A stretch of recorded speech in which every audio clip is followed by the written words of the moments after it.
Welcome out to another episode of It's All Been Trucked Before. This time, very literary RPBS episode. It's reading Star Trek. We're reading Imzadi, the novel.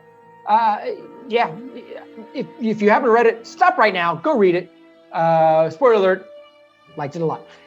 Imzadi, you'll fall in love with it. And you know what? If you fall in love with us, follow us on the Facebook. It's All Been Trucked Before. We're on Facebook. Interact with us there. We're sharing stuff every week, pictures, other Star Trek news going on, stuff like that. Get with us. Get at it. Talk to us out there. It's All Been Trucked Before on Facebook. It's for old people. Hey, we're talking about shows that are 30 years old right now. So check us out there. It's All Been Trucked Before on Facebook. And check out this. We're talking Imzadi. We're talking books. Speaking of old things, Imzadi, It's All Been Trucked Before. Welcome out to a special episode of It's All Been Shrek'd Before, in between seasons 2 and 3. Your regular hosts have returned. This is Steven. And Imzadi. Keith, you're my Imzadi. Don't tell Marianne. Do you guys not have to tell each other? Oh, you guys aren't Betazoids or Betazoids, so I guess you do have to tell each other. Well, no, it's for the audience's benefit. I see. Gotcha. I know that they're probably not they're probably like quarter Beta Z. And they probably can't get it just from listening to a podcast. That too. They miss all the love poems we send each other mentally during the podcast. Oh my God. Well, it's good to know that I did pick up on those things in my version. So I guess I can talk about that later since Steven hasn't heard. Well, obviously the audience hasn't heard what I'm going to say either. So first impressions. And this is a good opportunity for Keith, for you to talk about the way you read the book.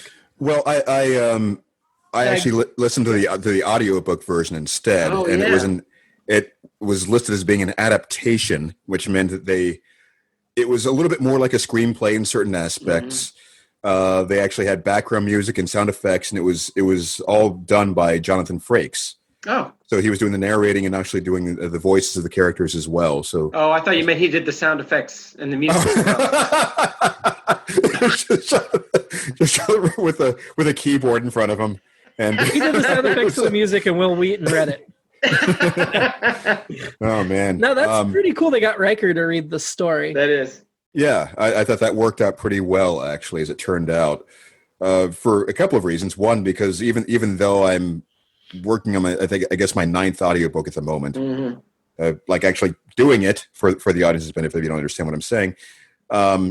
This is the first one I've actually listened to all the way through. Mm-hmm. And it was helpful for certain kinds of comparisons. My concern was it was less than 3 hours. So I'm like, how can looking at the thickness of the actual physical book, how is it possible that this much could have gotten? That's got to be abridged. It would have to be, right? Yeah. And it feels like, I started skimming through it to see. First of all, they only have it set as 4 chapters in the audiobook, but that they don't really call out the individual sections between, or the individual chapters in the book are treated more like little pauses and sections. Are your 4 chapters the end of the beginning, the middle, and then there's, are those your 4 chapters? Most likely that's the way they treated it. Oh, in the beginning of the end, there's actually 5 sections in the book. I've got a lot of stuff. So did you like it? Yeah. I'm mostly concerned about what details you got that I didn't, but I feel like based on how everything turned out, there probably wasn't a lot missing other than just, we'll see.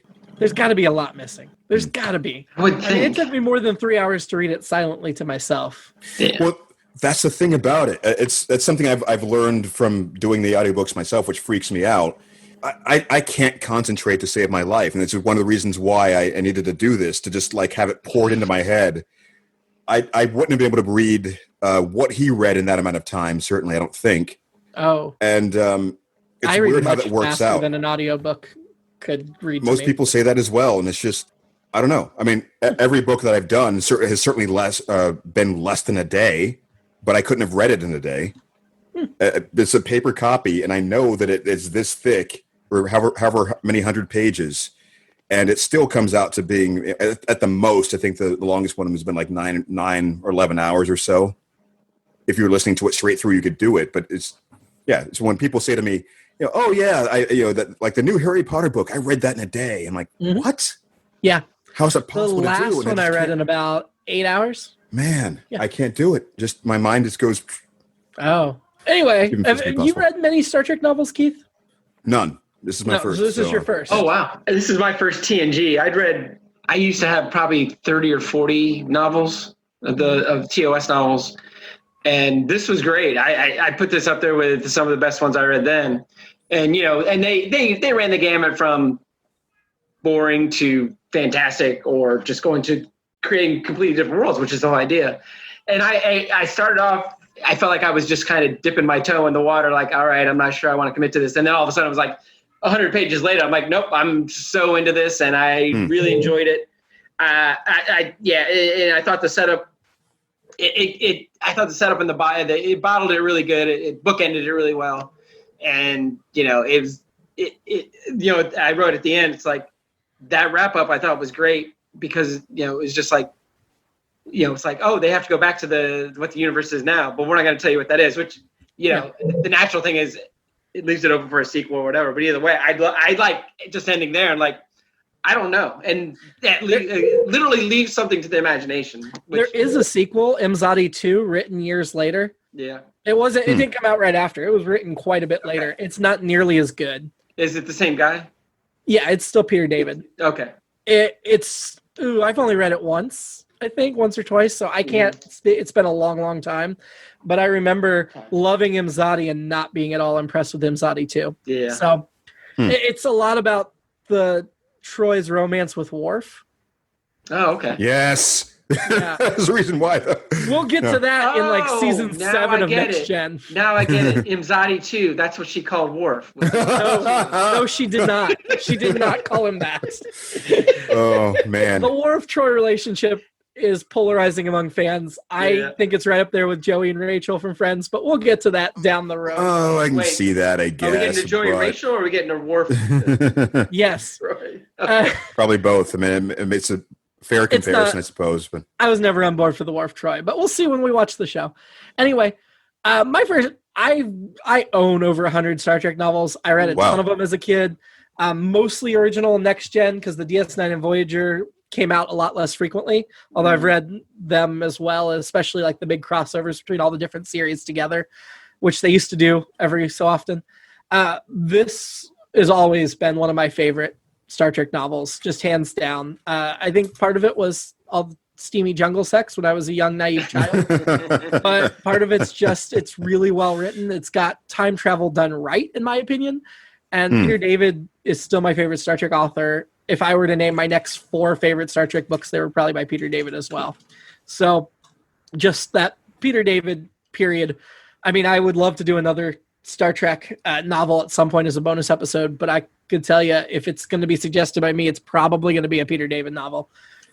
So if Steven's got a favorite he wants to do, we can always pull that out. So just real quick, an interesting thing about that. Most of the things I've read in the past, I mean, I certainly hovered around fantasy and science fiction mostly, I guess. And, for the things I would say that were actually niched into things, some of them were based on like Shadowrun and other D&D type properties or some other things like that. But nothing really branded in that overarching sense. The book that I'm currently reading right now, or the one that I'm narrating right now, I should say, is by Simon Hawke, who did 3 Star Trek novels. I'm looking at them right now. The one I'm actually working on right now is about time travel and time stream theory, which did sort of line up with the way that things were working in this. Wasn't spelled out to quite the extent that it is in what I'm reading right now. But it's interesting that they were even using the phrase time stream, which implies a certain kind of mechanic to it. He did number 69, the Patreon transgression Of the original series novels. Yeah.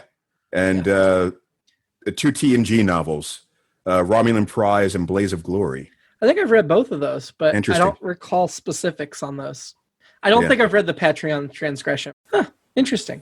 Well, let's jump right into the beginning of the thing. I've got my first note, and I've got a ton of notes. My first note is the dedication page, dedicated to Harlan Ellison, Sitting on the Edge of Forever. Interesting story, because I looked this up. I actually stopped reading before I even started and did a bunch of research on is that Harlan Ellison? Why is it Harlan Ellison? Because I'd actually forgotten about the Guardian of Forever connection. Right. So Peter David and Harlan Ellison were actually really good friends. Huh. And Peter David called Harlan Ellison to ask permission to do this novel and took elements of Harlan Ellison's original script for the City on the Edge of Forever as part of this novel as well, rather than just relying on the episode itself. Harlan Ellison gave it his blessing, he never got to read the novel. He died before it was finished. But he did give it his blessing. Or no, sorry, Gene Roddenberry died before it was finished. He actually I don't know if Harlan Ellison liked the novel or not, but back in 2006, Harlan Ellison was suing Pocket Books because other Star Trek novels had used The Guardian of Forever and Edith Keeler, and he thought he had ownership, and it was a big news story that he was going after Pocket Books for infringement. Is that a publishing company, Pocket Books? Yeah, they were the ones who were putting out Star Trek back then. And it's also a thing that people carry like bills and stuff in. And so at the time, Peter David had called Harlan Ellison up and said, I think I know the answer to this, but is Imzadi part of that lawsuit? Because if so, I'll I'm on your side, whatever. And Harlan Ellison purposely left Imzadi out of the lawsuit. He went after Pocket Books. No, I haven't heard that phrase in so long. I think that's what my mother used to call purses or something. Yeah. Yes. Yeah, Pocket Books. It seems like a really dated reference. Yep. No, it was a publishing company, and this was put out by Pocket Books, the one you just read. So. Yeah, and I think we've talked before. I'm trying to think. Was there an animated episode with? Yeah, yes. Wasn't Yesteryear didn't have The Guardian of Forever? Was that the one? Yeah. And I'm opposed to Guardian of Forever usage anywhere else for the most part. But I thought, this novel won me over. I'm like, nope. I thought they presented it in a good structure, and by the end, I thought it worked great. If I never see it again, I'm also happy with that. Okay with that. I'm just going to have to write a note about this later because I don't want to get too far ahead. But there is a question I want to ask you about that to determine how far apart what I was listening to was from what you were reading as far as the details, because something that struck me as being incomplete. And so the main things that I believe Peter David borrowed, because I read last year the Harlan Ellison's original script was put out, which I thought was inferior to the episode personally. Sorry, Harlan. But there were part of his description. He called it Forever World, and there was a whole city beyond the gateway, and they referenced the ruins of the city in this novel. And so that definitely made me think of, he borrowed from the script rather than just the episode. Gene Roddenberry also personally approved this novel. Peter David pitched it to him and said, can I do Riker and Troi's backstory? And Gene Roddenberry gave his blessing, but he did die before he read it. He did say, had told Peter David he was very excited and looking forward to it. Well, that explains a lot. So, I'm sorry, this Star Trek novel could not have been more blessed by the powers that be of Star Trek. I was making a little joke about before he could sign off on it. I don't know. It's it was interesting to me, just the idea.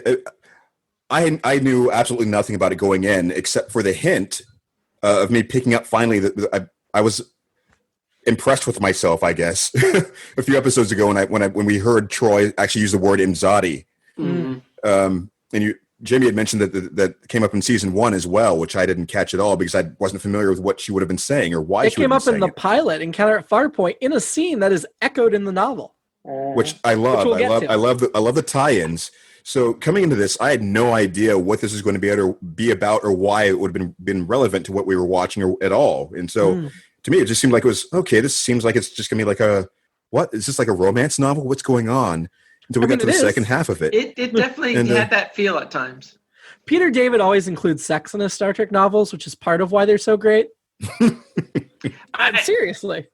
I thought he did, to Keith's point, there were elements, and when I was a kid, I read a bunch of my mom's romance novels just because I'm like, what is going on with these? And then the sex parts I really did not understand. I'm like, what is going on here? Some people would say I still don't now. She's downstairs. People include your wife? Yeah, she's downstairs. But I thought the way he weaved that in with a Star Trek sci-fi elements, there's kind of the romantic comedy thing going on. There's also the action movie elements going on, and I thought, to your point, Jimmy, just something you touched on, the time travel.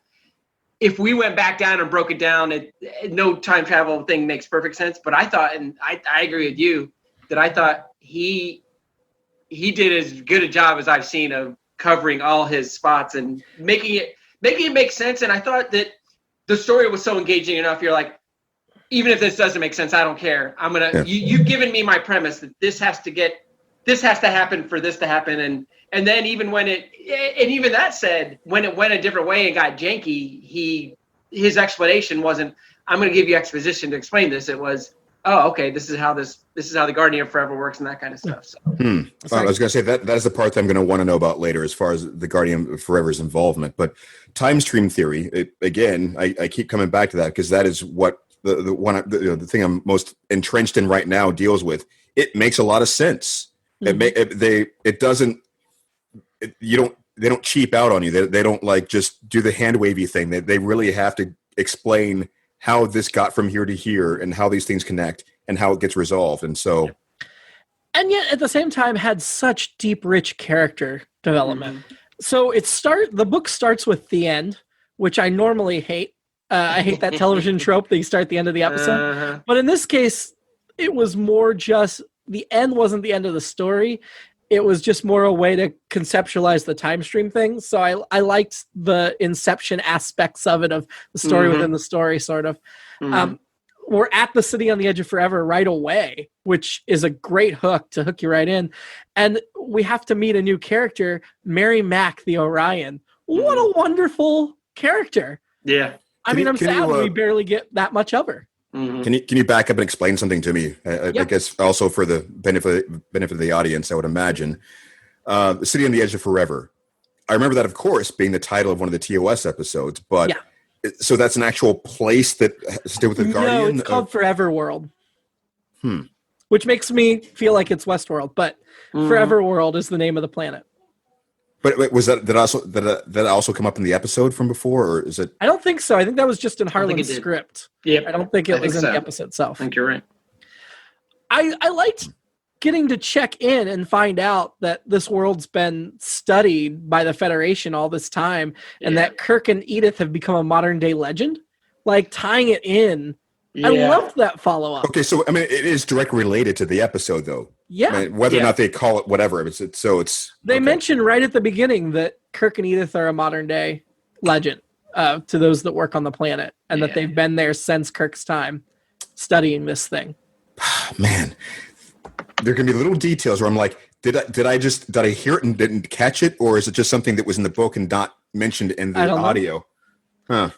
And then we meet Commodore Data, which you know how much we hate Commodores. Oh my God! And Commodore Data's pretty awful in this. Yeah, he ends up being a Commodore. Which, yes, I didn't really think about that until you mentioned it. I didn't either. That's really good. I think that's Peter David knows his Trek. Mm-hmm. That's another thing you get from his novels. His references are plentiful and numerous. So I love that it's Commodore, even though he's the captain of a ship. Now, just to be clear to our listeners, we like the Commodores. We don't like these Commodores. So, the Enterprise F is what Data's the captain of. And I kind of liked... So, at the beginning of this, I'm like immediately thinking, how does this line up with Star Trek Picard? How does this line up with other things? And Star Trek novels aren't canon, but because there's been so much later history written of these characters, my brain immediately goes there before reminding myself that by the end of this novel, everything that happens in the novel basically is erased from existence, which gives Peter David so much freedom. I like that concept because he can do whatever he wants if it's not going to stick anyway. Yeah. Well, it's funny because I didn't really know what was going to happen as things were going along. I just kind of accepted, okay, I guess I'm just going to have to ask Jimmy later, do they consider these kinds of things canon or what? No. I completely bought, what was going on. Is like, wow, all right. This novel's about as close to canon as the novels get. There's a couple other novels that are pretty close to canon. Jerry Taylor's Mosaic, which is Janeway's backstory, because she was the executive producer on Voyager. That one we really should do as another special episode. And the Star Trek Picard prequel novels, basically canon as well. But there are very few novels that are canon. I liked the future tech of the implanted communicator. Mm-hmm. Yeah. Where he just hears it in his head instead of. And again, that's the Kramer thing from Seinfeld. This is a Seinfeld reference. You know, he's like, you'll just think, hey, I want to talk to Newman. Hey, what's up, buddy? Yep. I don't think I caught that. I remember that might not have been included. It happens a few times in the book where somebody's talking to somebody and you can't hear them and they just tilt their head, and Riker's like, oh, I know that's a telltale sign of them listening to the implanted communicator. It's also like when you see somebody walking down the street and you think they're talking to themselves and you're like, oh, okay, they're having a conversation with somebody. Got it. With a the Bluetooth earbuds or whatever. Yeah, or Bluetooth. Yeah. That's interesting. I think we are getting into things where they were like, well, that's not important. Yeah. It's not. It's just a cool detail. Yeah. We know Data will never live long enough to be the Commodore or the captain of the Enterprise F, which has still not been seen.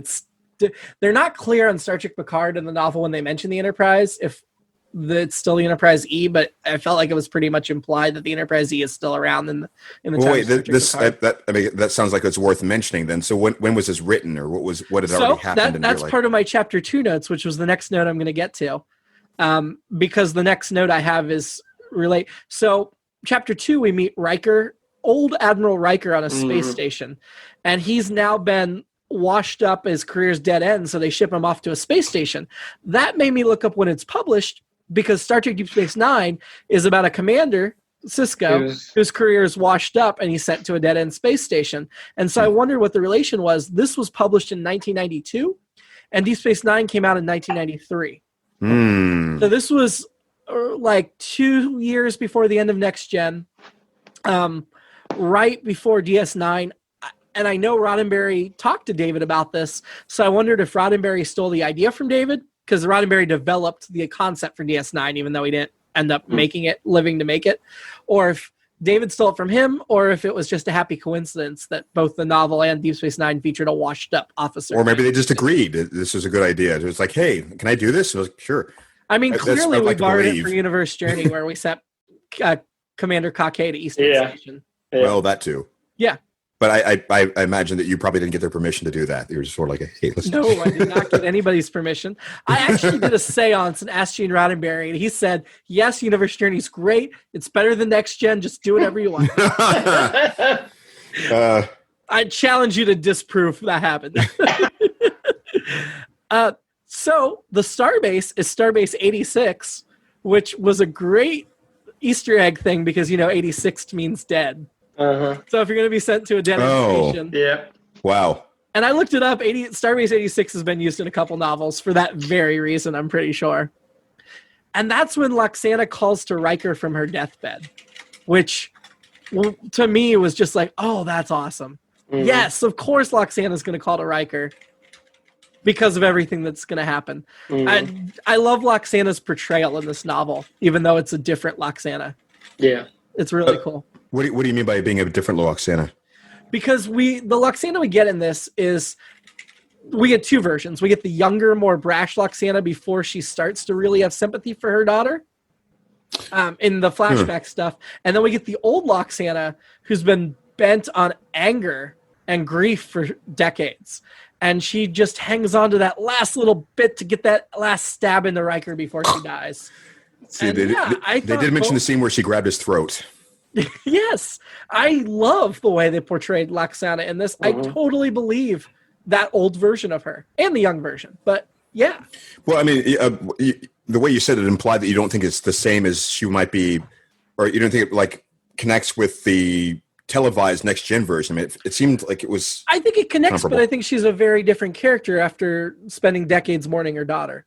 Oh well, yeah, certainly. But wouldn't you say that the older version or the early version of her would?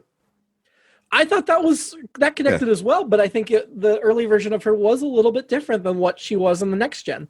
And I saw the start of that growth here in this novel, where I could easily think out how she would get to where we saw her. Okay, I misunderstood. I thought you were saying that it was unrealistic in some way. I really think Peter David nailed Loxana. And like I said, one of my other favorite Peter David novels is Q and Law, which is Loxana and Q coming together. It's great. It's funny. All right, so I listened to the end of the audiobook, and they were actually in the credits. They go, oh, by the way, here are these other stories. They mentioned that specific one, Q and Law, and said that it's actually narrated by John Delancey and Magell. Really? Yeah. So I don't know. Interesting. I mean, it's that one is just fun. It's not important to the canon as like this one is, but it's if you guys want to do it, I'm down. It's so much fun. That's another one of my favorite novels. Is it Q and Law or Q in Law? Q in Law, because Q shows up and Loxana's still in heat and they get engaged and it goes from there. Oh, it's great. It sounds hilarious. Steven might not be into it because of all the Q. Peter David actually wrote a number of Q novels and they're very good. That might be why I like Q so much, because so far in the series it hasn't really. Yeah. Anyway, so they go back to the Guardian and we talk about exactly how the Guardian works, and they mention, and sorry Steven, these were spoilers of what's coming up on Next Gen. They mention the alternate timeline with Natasha Yar in the Enterprise C and her mother being the mother of Sela. Huh. I don't think I caught that. Maybe that wasn't included. That was how they were explaining the alternate timeline thing of, remember this alternate timeline you guys encountered? Then we meet Captain Wesley Crusher of the USS Hood, which the Hood's a Star Trek ship we've heard of before. Riker served on one once upon a time. I like bringing that back in. Wesley's story departs quite a bit in the series. I don't know whether he'll ever end up being a starship captain, but I like in this version he is. And I really love that he has both Picard and Riker's mannerisms, where he pulls down the uniform like Picard and then straddles the chair like Riker. Yeah, I noted that. They did not call that out. That's funny. Yeah. He internalized the men he looked up to. Mm-hmm. I loved that. I like that. Or I would have liked that. So then we get to chapter 5 where Riker's almost too late, but Loxana reaches up with her claw of a hand. And there's a big whole thing in here about, was she trying to forgive him? Did she hate him? And then she clawed him, and you're like, okay, no, she hated him. Which is, I almost wish, it's something Peter David does, where you almost wish he would have left it up in the air, and then it was such a delicious moment, you're glad he just went with one. I don't know. And it's not the one that most people would pick, because it's not the better angel. But so let me just pause and call something out here. Yeah. So the way this whole thing played out for me, with the way that they did it in the audio, it's possible that they were cutting some things out to make it dramatic reveals. In the sense of like the way you would see in an episode, they leave out certain details. Did they make it clear what had happened to Deanna before that scene where she clawed his, reached up the claw? No. Okay. Wondered. All right, that's pretty much the same then. So the last chapter in the end, we have the funeral for Loxana, and Deanna's body is there, and Wesley's there, and Wesley mentions he had a crush on Deanna, which I'm just like, of course he did. He's a crusher, but oh my god. But yeah, it makes sense that he had a crush on his mom's friend, I guess, because she was pretty and she wore those suits. Yeah. I thought that was a very strong opening. It was called The End, but was great. I thought so too. Like I love that it leaned into the sadness, like you said, the dead end, the bureaucracy, the not being that interested, and it's we know Riker. He's the guy who sits on chairs in a weird way. This guy probably doesn't do that anymore. No, this guy. It's just, and I was just like, where's this thing going? I knew it was going to go somewhere, but it was still very much like, how many pages are we to spend with this guy? Because I don't know if I can handle this. But I say that in joking, because obviously, but I thought it was, again, like you said, he had free reign to kind of paint these other worlds, and I thought he did a really good job of it. I thought it was cool to explore that. Where we are is only about 10% of the way through the book. Yeah. And I just thought it was such a great opening that set up a whole bunch of things while also leaving a lot of mystery. When he was describing Mary Mack, it made me think of the sketch that Steven directed for Roulette. Girls want other things or want fun. What is it? Girls want many things, fun, including fun? Yeah. Yes. Something like that. Yeah. The male writer thing about the way he just kind of like looked her up and down essentially. And text and just kind of here's all these things about physical attributes and the way that she probably feels and that kind of thing. But the description of Mary Mack from Peter David's novel is a very fully formed character that has eschewed stereotypes and is her own thing, and this nice, strong scientist. I thought it was cool to see an Orion, and especially one that defied the Orion stereotype. Mm. What was there anything else beyond that for her than the intro later in the book, or? Yeah, I mean, she comes back later in the book, but I think I want to say there's a scene written from her perspective in the book early on. So you get the backstory of, she chose a different path than other Orions chose, and blah, blah, blah. Mm-hmm. Yeah, she gets some background, yeah. Yeah.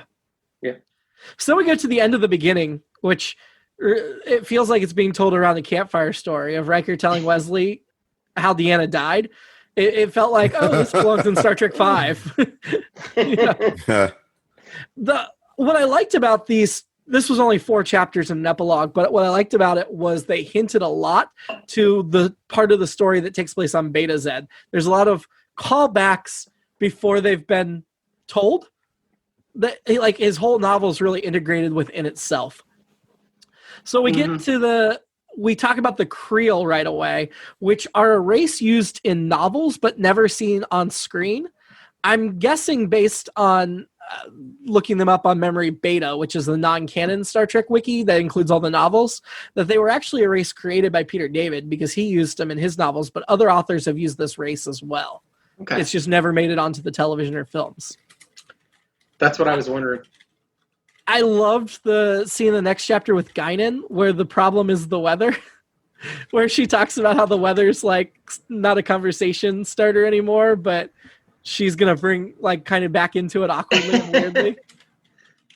And then the whole turnaround of, if you're Deanna's friend, you shouldn't beat yourself up because then you're beating up Deanna's friend, which she approved, was just ridiculous. And yet I still enjoyed it. Yeah. The Sindarine were a really cool species using language as a weapon. I thought what a great concept. I guess I didn't catch that. So first of all, is the Sindarine mentioned, or do they come up in like any of the live action stuff, or just? I don't think so. I think they're another novel series, Rick, and they may only be this novel. But I don't know why, but in my head they all look like Maress, and that's. There's nothing to indicate that by not even close. In my head, they were cat creatures, and I'm also surrounded by cat creatures right now, so maybe that's part of it. But. Were they described as being humanoid or anything, or were they like physically described? They were humanoid, but I don't think we got much description. We also get right about that part of the novel, Picard saying to Riker, "Never in a million years would I believe you would lie to me. However, lying to yourself, that's another matter entirely." And that almost, I guess at this point they've served together for years, so he's not going to lie anymore. But again, it was one of those things that almost sounded trite, but the way it was delivered, I enjoyed it. Sorry, I still wanted a clarification. Like, what do you mean by language as a weapon? That's just how they're described. Like when they first show up in the transporter room, they made a comment. I can't remember what the comment was, where they were basically baiting everybody and waiting to see who would jump on it, and nobody did because they all know how they use language as a weapon. Yep. So they basically manipulate people through the way they talk. That was lost, unfortunately, for me. Oh, it's not a huge point. It's just. It's a cool detail. No, that's the sort of thing I would have liked, I think. And it's just... Well, now you got to read the paperback. I do. I have it. It's going to be a while before I can do anything like that right now. And I thought the whole Sindarine thing was cool on a number of levels. One was, we have all these moments of, and we talked about this past season, where there's 2 worlds and they war with each other. And we're like, at first I was like, how many places are there? And then I'm like, oh, wait a minute. Every country on Earth had a civil war. So it makes total sense. And I thought it delved deeper into the conflict and like you were just referencing, Jimmy, the way the Sindarine are and the way they manipulate and they attack worlds once they feel like they're vulnerable and all that stuff. And so I thought they were really cool. I thought the battle, when we actually get to it, that action movie part, I really dug. For whatever reason in my mind, because they're talking about Riker being on the ground and commanding, I don't know why, in my mind, the streets of the city were empty. I don't know why. Maybe it's my lack of imagination to imagine there's other people there. Or I just thought the Betazoids would all sense it once the attack happened and just scatter or whatever. But I thought that was just a really great action sequence. And the end is a good action sequence too. But, I really love that part. There's a great balance here between Riker and Troi, whether they want their relationship or they want their career, which I feel like the television show kind of glosses over, but it's nice for the book to kind of delve into that. And I don't know if that scene of them like almost hooking up that's portrayed in this novel happened in the series or not, but I could easily see it happening. Well, that is, I guess, a question I would be inclined to ask about as far as the canonness of this. Or he and Roddenberry talked about this, right? I mean, yes. Is this would this be the extent of their relationship? Essentially, what has been shown as far as their backstory, how they met, how they left each other? Yes. Should we consider that this is all they did? Yeah, I don't think there's anything in canon that contradicts this book. And I feel like this book got enough acclaim and enough readership because the people that make Star Trek now, and even then, are Star Trek fans as well. And I think this novel was well established enough that it's could basically be considered canon, even if it's not officially canon. Nobody ever went against it. And obviously, as the next gen continued and they went into the films, everybody decided Riker and Troi needed to get back together. And that's just the way it is, because it just seemed obvious. Yeah. So Riker got the voice in his head. I love that Crusher responded in her nightgown without even pausing to question it. I bothers me on television where somebody's calling for somebody in an emergency and they stop to ask questions. Instead, Crusher just ran out of her room in her nightgown, no robe or anything. Love it. Grab the medical cart. Oh, and Dr. Salar is there with her. That's right. She's referenced I looked her up, she's actually referenced in quite a few of the novels, and she is made reference to in the television series going forward. We just never see her again. They mentioned she's still there. I also loved the detail at the end of that chapter 10 after Troy's death that Loxana woke up screaming, didn't stop for 2 solid hours, and was never the same again. I don't know why. That was very affecting to me. I wouldn't say. I want to say it felt excessive to some extent. I don't know if I can get behind the idea. I mean, stopping to take breaths and she just screaming, or is it? I mean, it's like hard to. I mean, Loxana's a dramatic personality anyway, and I think we can tell even from what little we get of her in Next Gen, she pins a lot of her life on her daughter, and to lose her like that tragically and suddenly. Like I said, I absolutely get how the old Loxana at the beginning is so different. And this moment says it all to me, that she screamed for 2 solid hours and was never the same again. They could have said 2 days. That would have been ridiculous. I think 2 hours was reasonable. I guess I can see her being like inconsolable for those 2 hours to some extent. Yeah. I guess it's the way of phrasing it as being like screaming solid for 2 hours. Makes me think, is she taking breaths? Is she like... I'm sure she's taking breaths. But no, I get why she would just keep screaming, like in disbelief and given Loxana's outsized personality, it made sense to me. And she had to have felt her death in her mind too. That would really mess you up. This whole thing was narrated by Jonathan Frakes, so I couldn't help but start to evaluate how do I think he's doing? How what are the things he's bumping on? How's the pacing, so forth?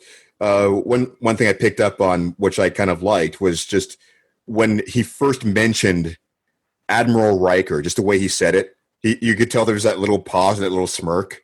The idea of like Admiral Riker, and just Admiral.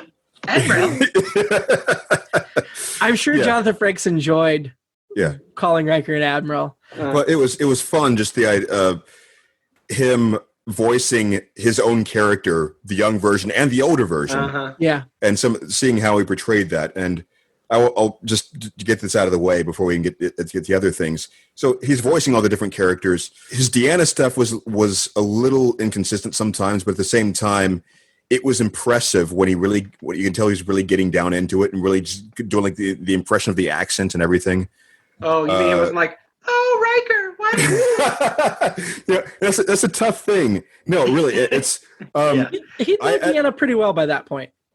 I have to balance that sort of thing too when I'm doing female characters, and that's a whole other discussion. But he went the route of really not really trying to necessarily like go high for it, but he was getting across the characters themselves.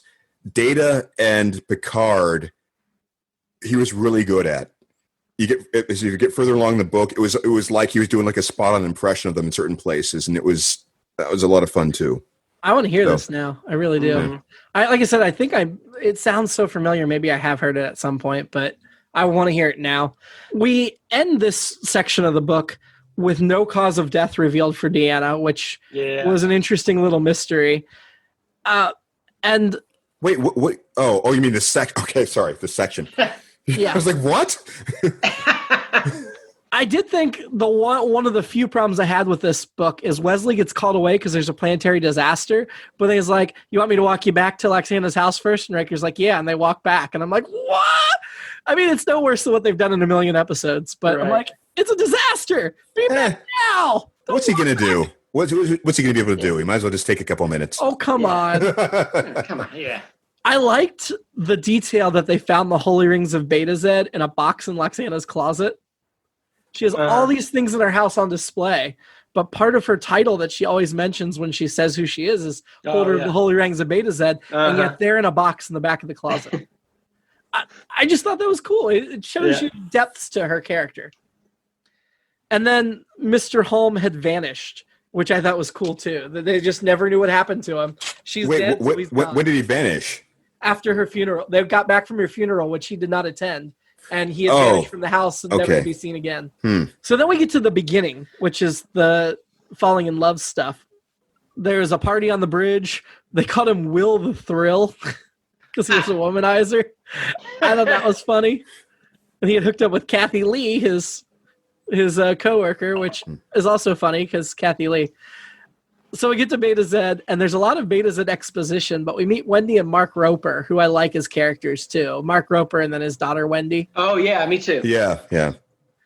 The nudity at the wedding cracks me up every time, and that's part of what I'm disappointed that Star Trek Nemesis.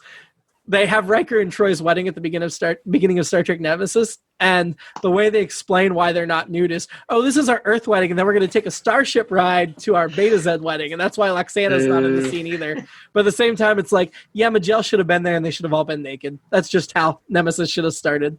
And this is just this goes back to when you're reading a book, you fill in the gaps with your imagination.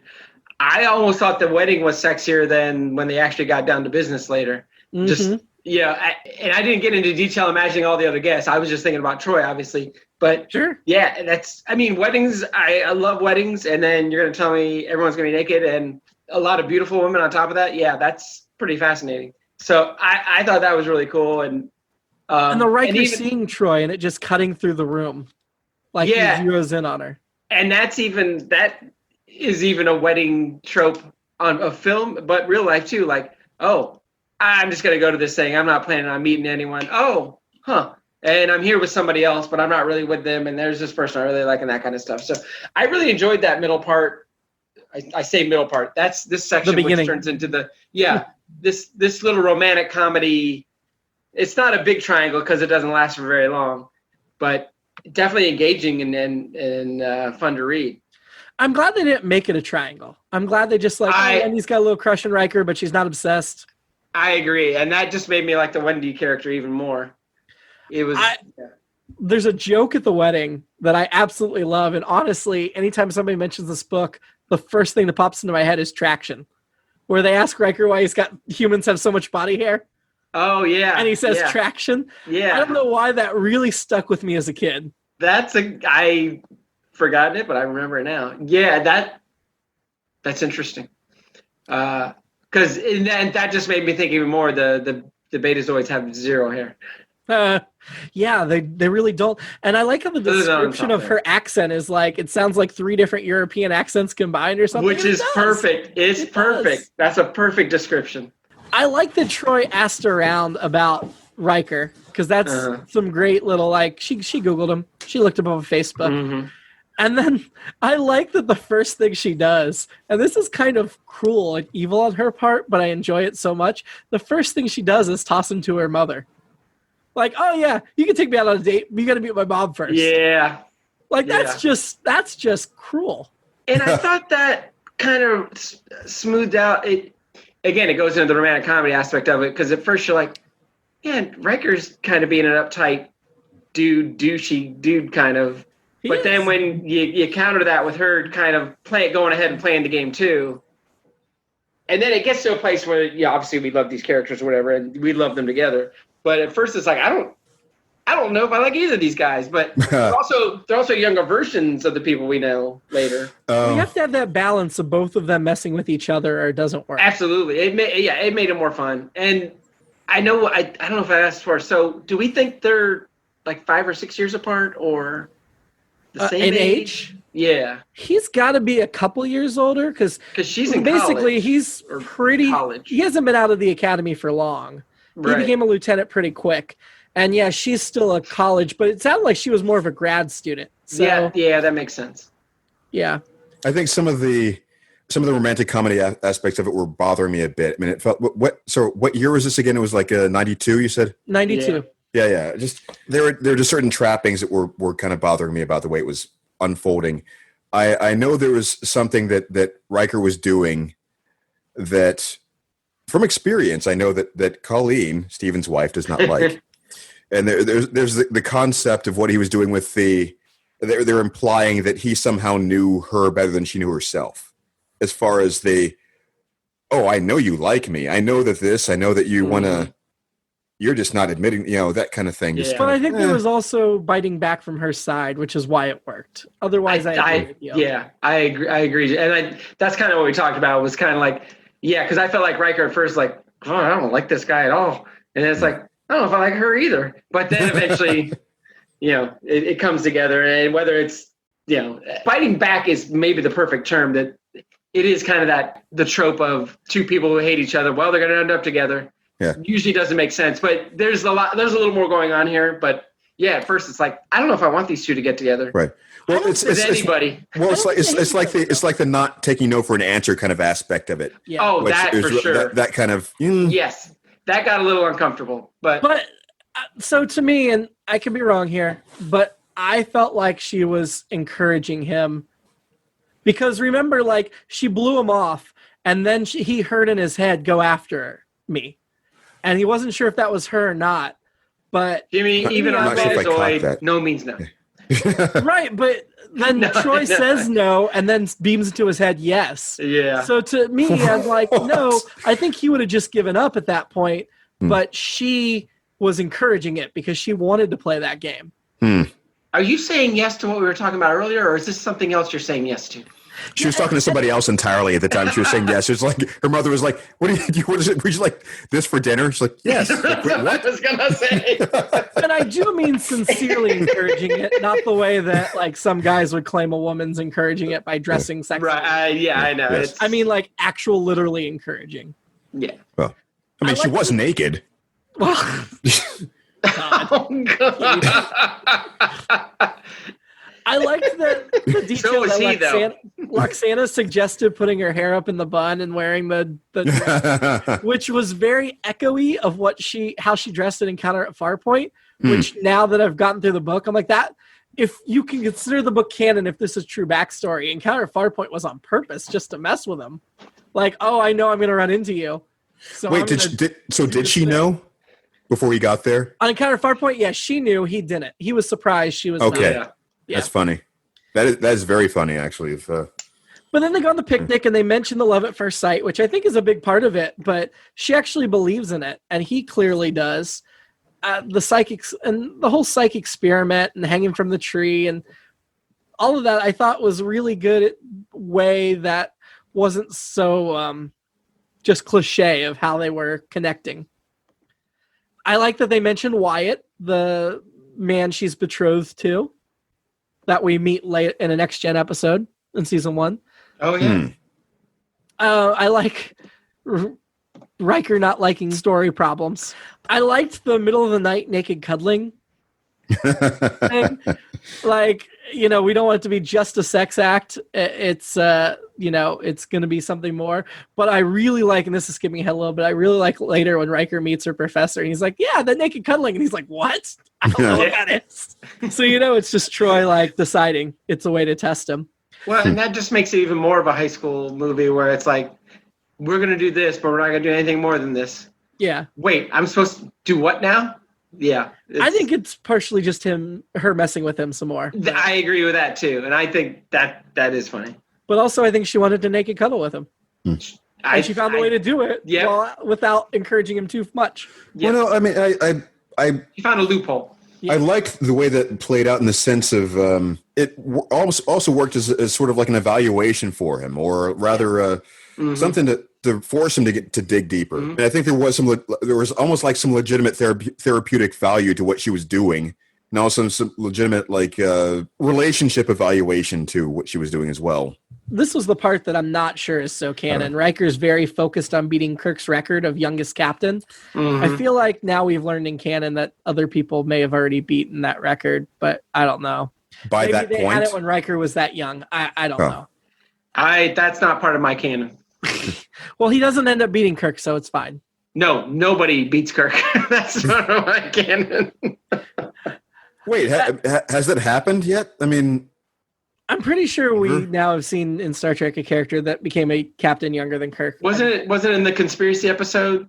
Didn't somebody say didn't they say somebody? I think so. Which would have been after this in the chronological timeline. And the fact that they ended up being controlled by worms made them ineligible. It's stricken from the record.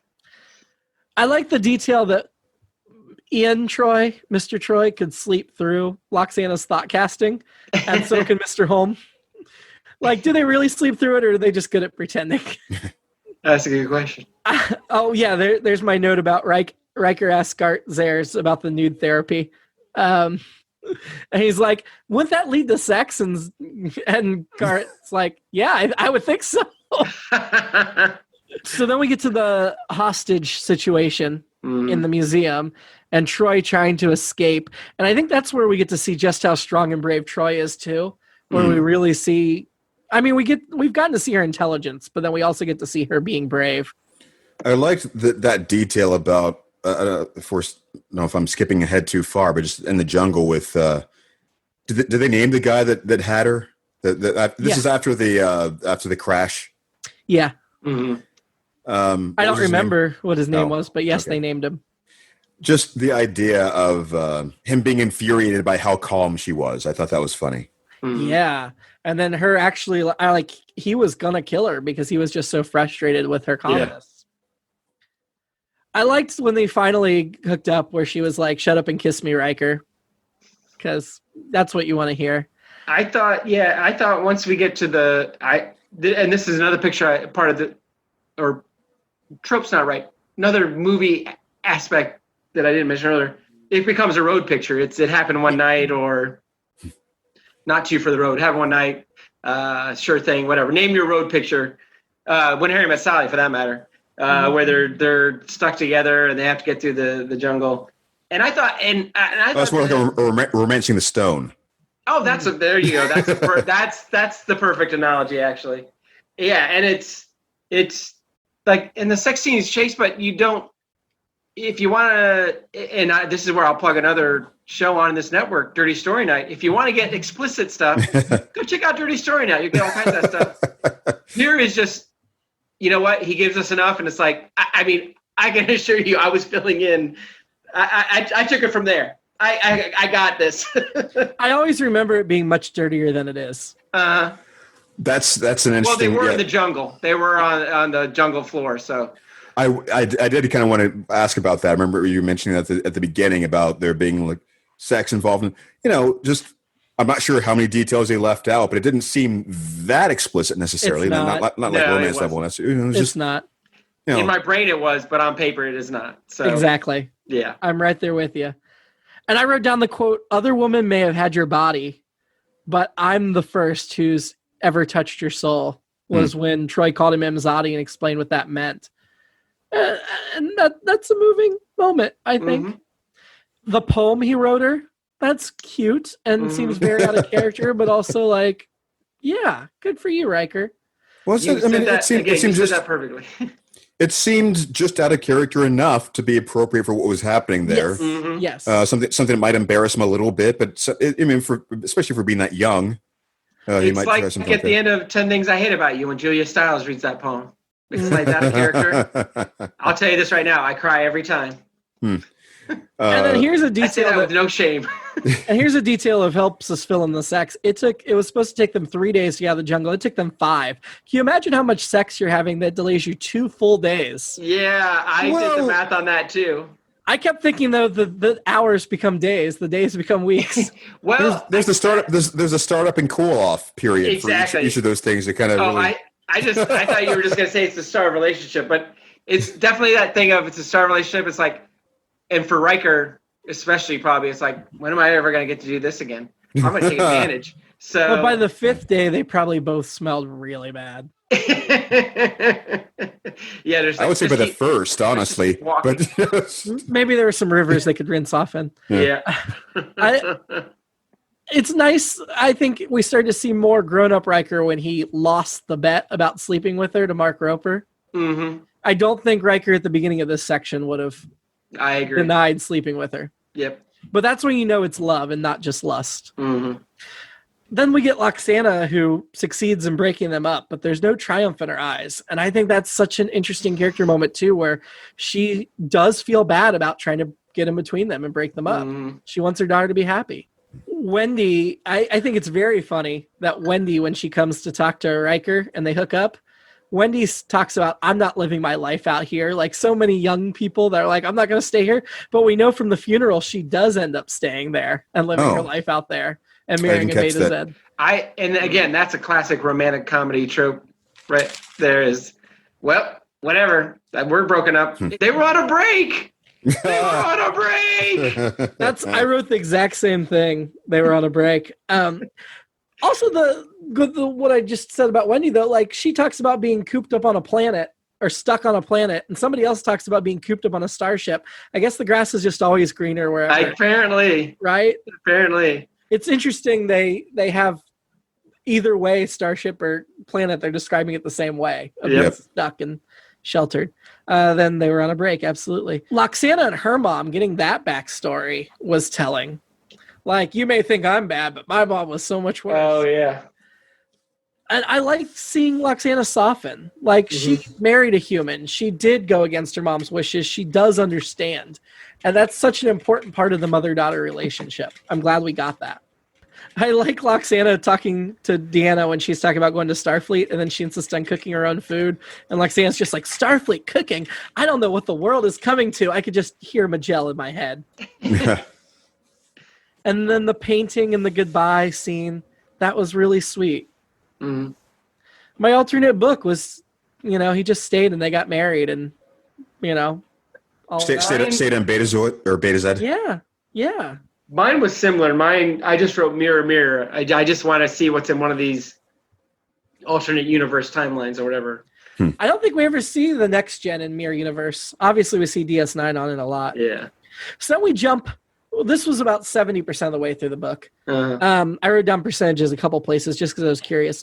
We jumped to chapter 32 at a scene from Encounter at Farpoint where they first encountered each other again, and that came straight from the episode. I love it. Yeah. Same dialogue and everything. I liked that a lot. You need to hear Jonathan Frakes doing the Picard voice for these things. It was just so perfect. And then, make it so. Is it like his real voices or? That's my own personal callback.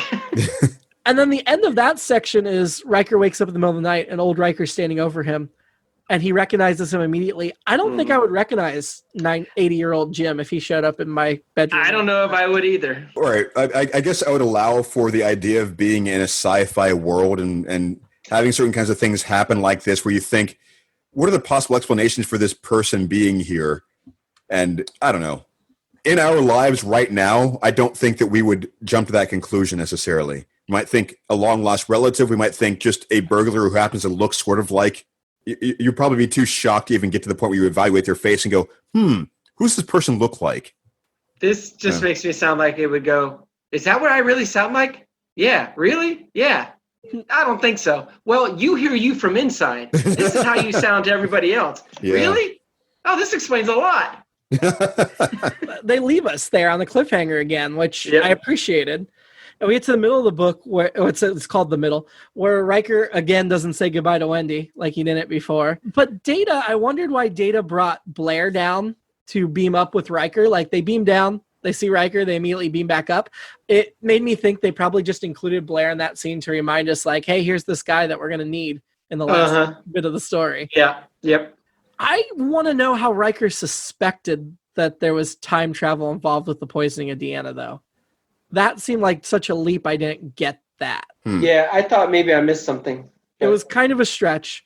Very few complaints out of the book, but I think that was kind of a stretch. I did like that they mentioned Troi as a reverse Edith Keeler. Like Edith Keeler had to die, Troi had to live. Yep. Riker and Troi, I love the symbolism of the clock and Riker smashing the clock.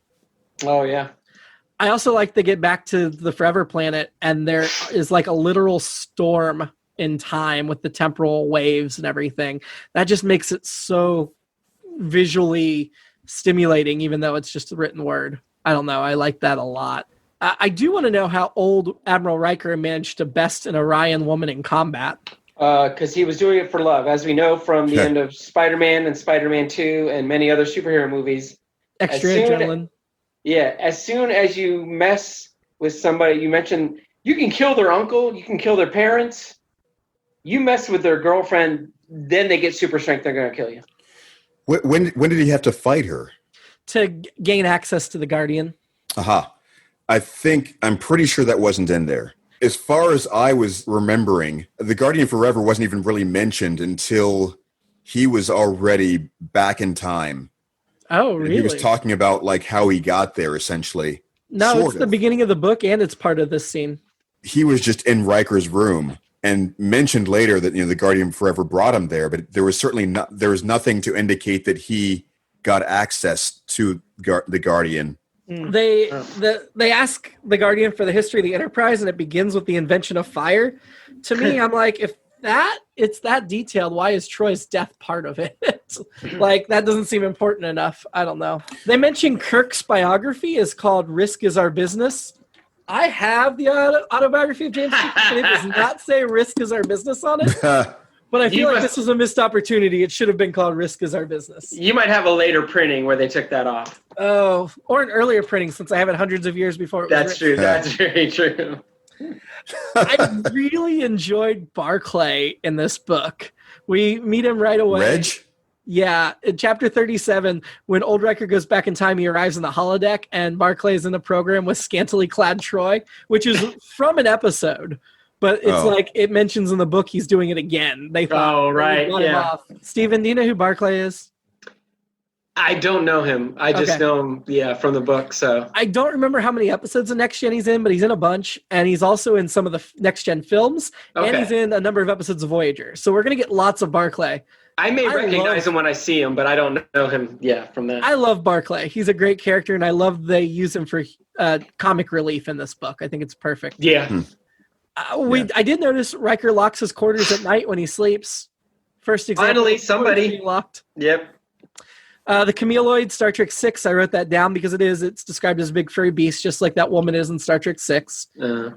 But here's the thing that bothers me a little bit. They needed to get close to Troi and watch her just so they could stop Riker from saving her life. So that Cameloid, Blair, slept with Troi. Yeah. In terms of, in the name of protecting her. Like, how's he going to explain that to Commodore Data? Did that actually happen? Yes. No. So here, I mean, in the flashback, we have the guy that the Camelot replaced in the original scene. But for the future version, at least as far as the audiobook was concerned, they did not mention anything about, like, they just jumped to them arguing about something when Riker gets there. Maybe I'm reading too much into it, but I'm pretty sure he mentions, like, the sheet being off the bed, and it looked like they had sex. Old Riker and Troi meeting, and I liked that old Riker reminded young Riker of his father.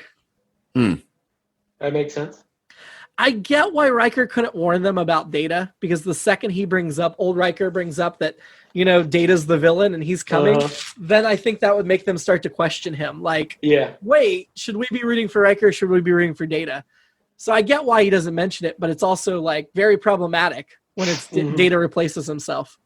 Which part do you mean exactly? This is where old Rikers come clean to Picard and young Riker and Troi. about why he's back in time, but hasn't told them to look out for Data because Data's the one hunting him. Did you guys like the part where Data's head was separated from his body? I did. I did too. And I also liked old Riker had a phaser in the boot heel. Mini phaser was stuck to his boot heel. I like that Picard went to Guinan for advice and talking to him. I also like that they were going to blame it on lore.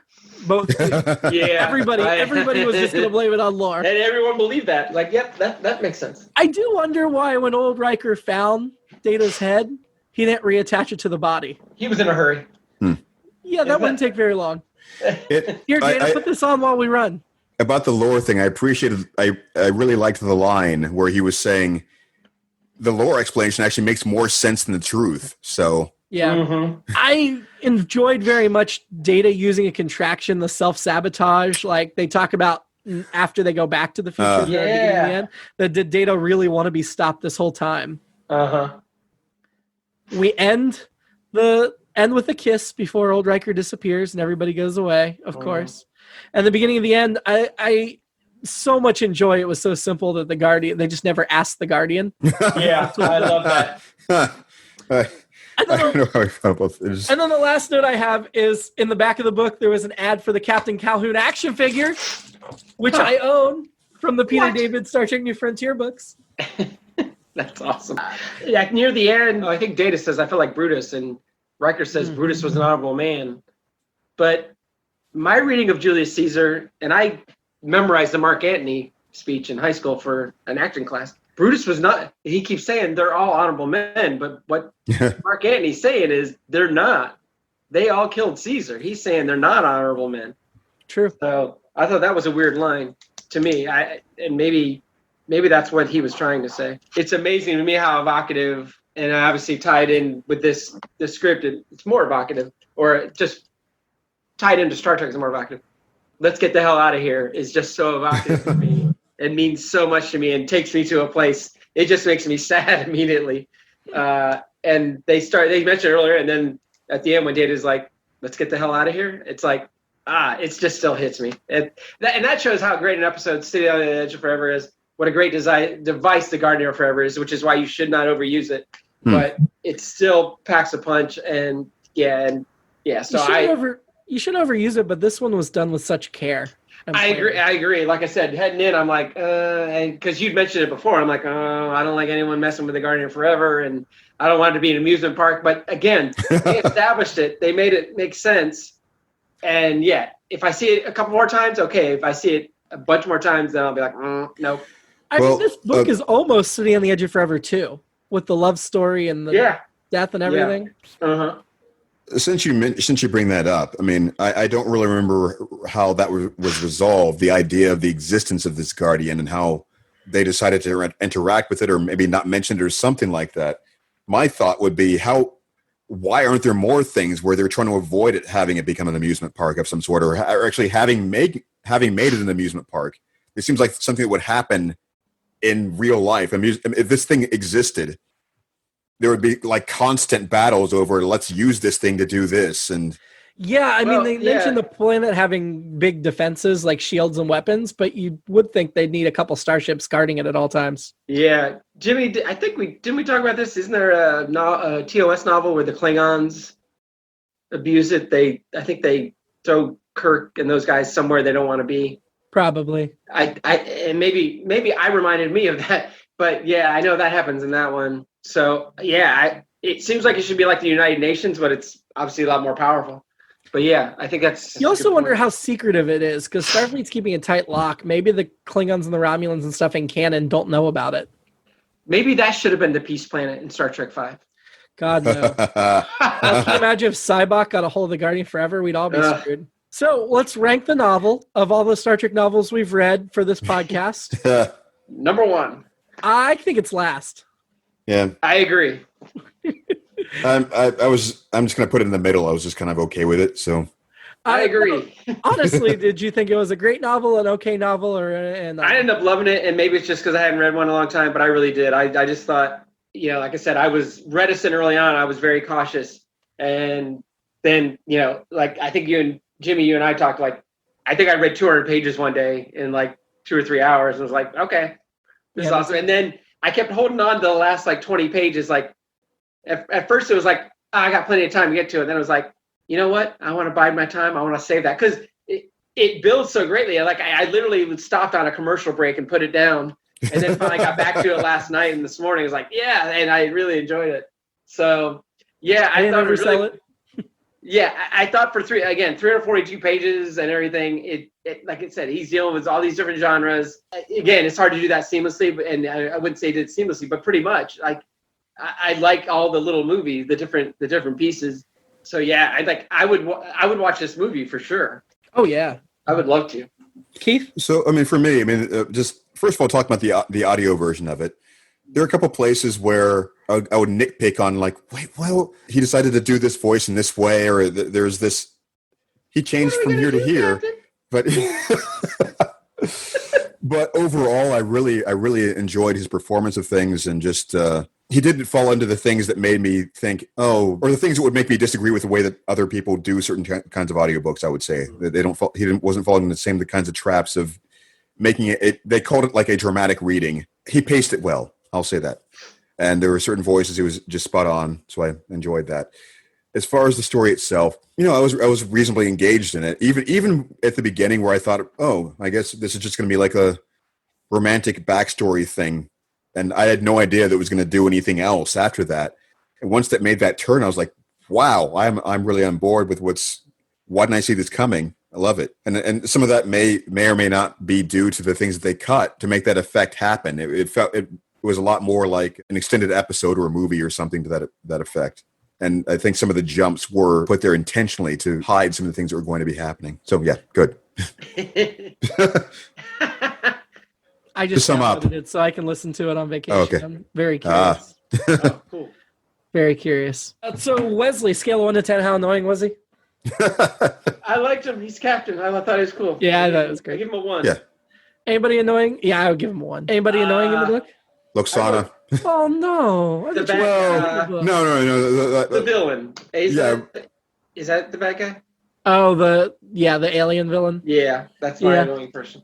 I might even go with Commodore Data on this one. There's a few people who would work, and the reason why this is again, I don't know how much they glossed over here. However, the idea of there even being that disagreement over how to proceed, and the fact that could have been cleared up by a question to the Guardian per se, even from just the information that I gleaned from Admiral Riker's point of view, it seemed to be pretty clear that something went wrong, or that somebody else was already interfering, even before he had more evidence, like with the Cinderine. Yeah.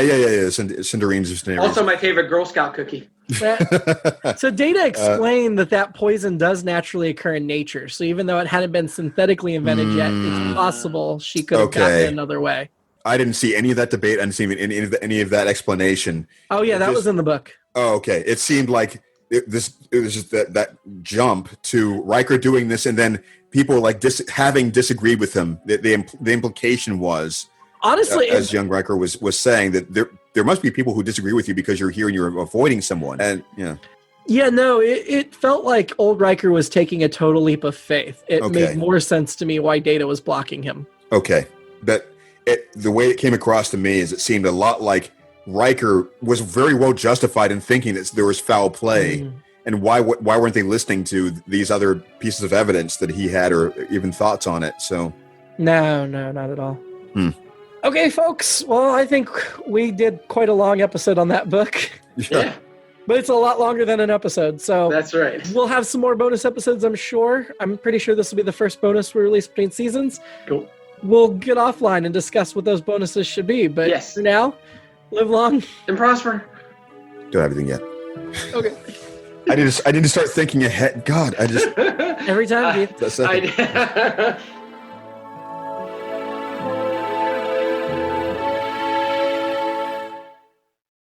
It's All Been Done presents Who's Got the Time?